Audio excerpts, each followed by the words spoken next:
আসসালামু আলাইকুম। আমরা আজকে কথা বলবো যে এই ১০ কারণে খামারিদের লস হয়। তো ১ নাম্বার হচ্ছে সঠিক জায়গা। আপনি যে খামারটা দিতেছেন ওই জায়গাটা ঠিক আছে কিনা?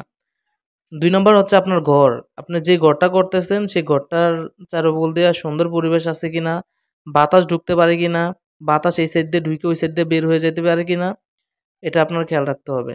নাম্বার ৩ নাম্বার হচ্ছে আপনার বাচ্চা উঠানোর পালা।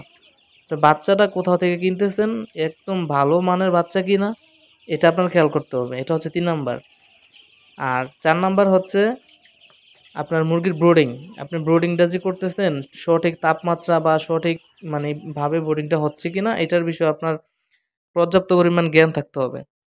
তাহলে আর আপনার খামার ইনশাআল্লাহ লস হবে না। ৫ নাম্বার হচ্ছে আপনার সঠিক রোগ শনাক্ত করতে হবে।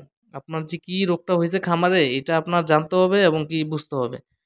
আপনি যদি রোগ শনাক্ত করতে পারেন সেক্ষেত্রে আপনার ফার্মে লস হওয়ার সম্ভাবনা খুবই কম। নাম্বার ৬ আপনার মেডিসিন সম্পর্কে ধারণা থাকতে হবে। যেমন রোগটা হইছে কিন্তু এখন কি মেডিসিন দিব আপনি জানেন না। তাহলে তো আর হলো না।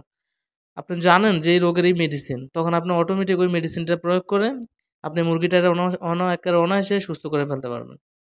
নাম্বার ৭ খামার পরিষ্কার-পরিচ্ছন্ন রাখা। এটা অনেক বড় একটা ব্যাপার-স্যাপার। আপনার খামার পরিষ্কার-পরিচ্ছন্ন রাখতে হবে।